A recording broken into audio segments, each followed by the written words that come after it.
سلامونه. امید لرم چې تاسو ټول به روغ او جوړ یاست او ژوند مو ښه روان وي. د یو نوې ویډیو د نوې موضوع سره بیا ستاسو خدمت کې حاضر یم.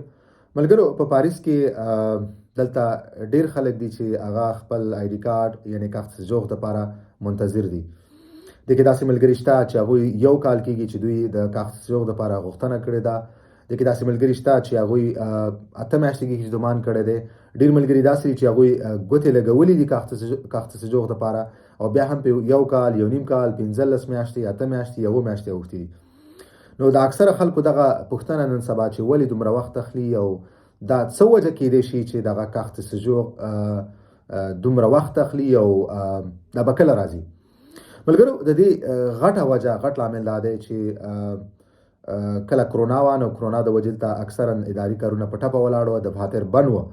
څنګه چې کرونا خلاصه شوه او اداري کارونه بیرته شروع شوه، نو دوی ډېرې کمې رندیوګانې ورکولې، ډېرو کمو خلکو ته وخت ورکاوه او دغه 2 کاله، 2.5 یا 3 کاله کې ډېر خلک راجمع شو چې هغوی د کارت سجوغ وختونه ختم شوي یا چا نوي کارت سجوغ لپاره دومان کوو.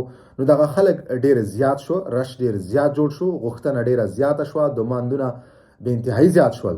نو د دې وجې اوس په دې باندې رش ډېر زیات دی. د دې د وجې اوس تاسو کارت سجوغ چې کوم دی هغه وخت لري. چاته 15 میاشتې بعد راځي، چاته 6 میاشتې بعد راځي، چاته 7 میاشتې بعد راځي، چاته 8 میاشتې، چاته تر دا دمه نه دي راغلي. نو د دې کې کومه د تشویش خبره نشته. د دې صرف او صرف همدغه وجه ده، همدا لامل دی چې رش به انتهایی زیات دی په اداري کارونو کې دلته.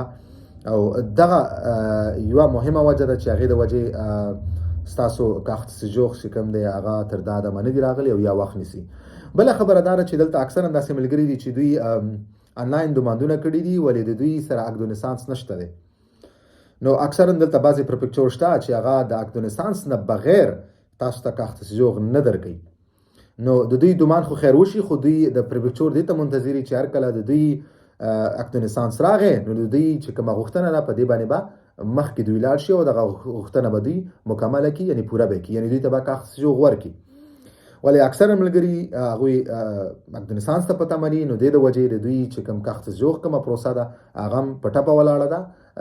پروفیکچر والا دې ته منتظر دي چې هر کله ستاسو اکدونسانس راغی، نو هغې نه بعد به ستاسو کارت سجوغ مخکې اوسي، ستاسو دغه د کارت سجوغ پروسه چې کوم ده، پروسیجر چې کوم دی هغه به مخکې لاړ شي. نو دا 2 غټ لاملونه دي. تاسو ورته منتظر اوسئ. صرف او صرف د رش د وجې چې کوم دی دغه ستاسو کارت سجوغ چې کوم دی هغه وخت نیسي. ملګرو، ویډیو همدومره وه. که کوم ملګری پوښتنه لري تاسو خپله پوښتنه کمنټ کولی شئ. انشاءالله په خپل وخت به زه ستاسو پوښتنو تاسو ته جواب درکوم. په مخه